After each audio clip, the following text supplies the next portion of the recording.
സ്വന്തമായിട്ടൊരു കുർത്തി തയ്ച്ചിടാൻ ഇഷ്ടമല്ലാത്തവരാണോ നിങ്ങൾ? എന്നാൽ നിങ്ങൾ ഈ വീഡിയോ സ്കിപ്പ് ചെയ്യല്ലേ, ഇത് ഫുള്ളും കാണണേ. അപ്പോൾ ഞാനിവിടെ തുണി 4ആയിട്ട് മടക്കി വെച്ചിട്ടുണ്ട്. നിങ്ങൾ മെഷർമെൻറ്റ് മാർക്ക് ചെയ്യുന്ന സമയത്ത് ഫോൾഡ് വരുന്ന ഭാഗം നമ്മുടെ സൈഡിലും ഓപ്പൺ ആയിട്ട് വരുന്ന ഭാഗം മറു സൈഡിലുമായിട്ട് വേണം വരാൻ. ടേപ്പിൻ്റെ ഈ ഒരു ഭാഗമാണ് ഇഞ്ചസ് വരുന്നത്. സോ നമ്മൾ മെഷർമെൻറ്റ് എടുക്കുന്നത് ഈ ഒരു ഭാഗത്തു നിന്നാണ്. 0 to 1 മാർക്ക് ചെയ്തത് ഫുൾ ലെങ്തും, 0 to 2 മാർക്ക് ചെയ്തത് ഷോൾഡറും, 0 to 3 ആം ഹോളും ആണ് മാർക്ക് ചെയ്തത്. ഇനി 3 to 4 നമുക്ക് ചെസ്റ്റ് റൗണ്ട് മാർക്ക് ചെയ്യാം. ചെസ്റ്റ് റൗണ്ടിൻ്റെ അളവ് എത്രയാണോ അതിനെ 4 കൊണ്ട് ഡിവൈഡ് ചെയ്തിട്ട് അതിൻ്റെ കൂടെ 2 ഇഞ്ച് കൂട്ടണം. എന്നിട്ട് വേണം മാർക്ക് ചെയ്യാൻ. അടുത്തത് 0 to 5 വേസ്റ്റ് ലെങ്തും 5 to 6 വേസ്റ്റ് റൗണ്ടും ആണ് കേട്ടോ മാർക്ക് ചെയ്യുന്നത്. അടുത്തത് ഹിപ്പ് ലെങ്ത് ആണ് മാർക്ക് ചെയ്യുന്നത്. അടുത്തത് 7 to 8 ഹിപ്പ് റൗണ്ട് ആണ് മാർക്ക് ചെയ്യേണ്ടത്.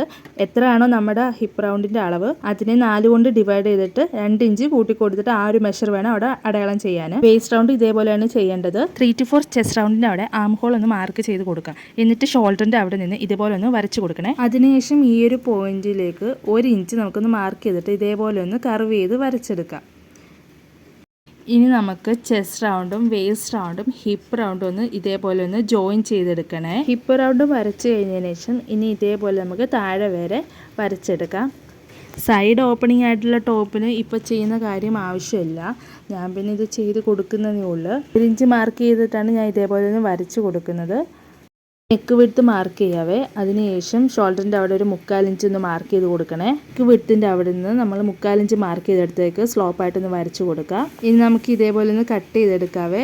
സ്പീഡിൽ ചെയ്യേണ്ട, പതുക്കെ ചെയ്താൽ മതി. ഞാൻ ഒരു കാര്യം പറയാൻ വിട്ടുപോയായിരുന്നേ.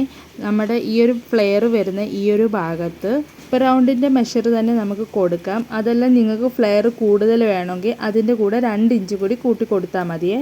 ആം ഹോളിൻ്റെ ഭാഗം വരുമ്പോൾ നമ്മൾ വരച്ചു കൊടുത്ത ആ ഒരു കർവില്ലേ, ആ ഒരു ഭാഗത്തൂടെ വേണം നമുക്ക് കട്ട് ചെയ്ത് മാറ്റേണ്ടത്. അതിനുശേഷം നമ്മൾ ആ ഷോൾഡറിൻ്റെ അവിടെ സ്ലോപ്പ് ചെയ്തില്ലേ, അത് ഇതേപോലെ വേണം കട്ട് ചെയ്ത് മാറ്റാനായിട്ട്.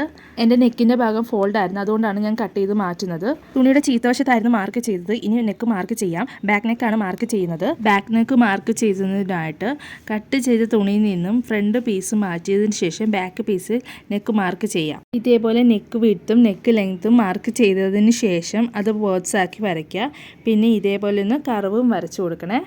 അതിനുശേഷം നമുക്ക് ബാക്ക് നെക്ക് ഇതേപോലെ ഒന്ന് കട്ട് ചെയ്ത് മാറ്റാം. ഫ്രണ്ട് നെക്ക് ഞാൻ മാർക്ക് ചെയ്യാത്തത് അതിനകത്ത് ഞാൻ ക്യാൻവാസ് വെച്ച് സ്റ്റിച്ച് ചെയ്യുന്നതുകൊണ്ടാണ്. അപ്പോൾ തുണി ഇവിടെ കട്ട് ചെയ്ത് എടുത്തിട്ടുണ്ട്. ഫ്രണ്ട് പീസ് ഇതാണ്. ഇത് ക്യാൻവാസിൽ വെച്ച് ചെയ്തത് മറ്റൊരു വീഡിയോയിൽ കാണിക്കാവേ. എല്ലാവർക്കും മനസ്സിലായി എന്ന് വിശ്വസിക്കുന്നു. വീഡിയോ ഇഷ്ടമായ ലൈക്ക് ചെയ്യാനും സബ്സ്ക്രൈബ് ചെയ്യാനും കമൻറ്റ് ചെയ്യാനും മറക്കല്ലേ.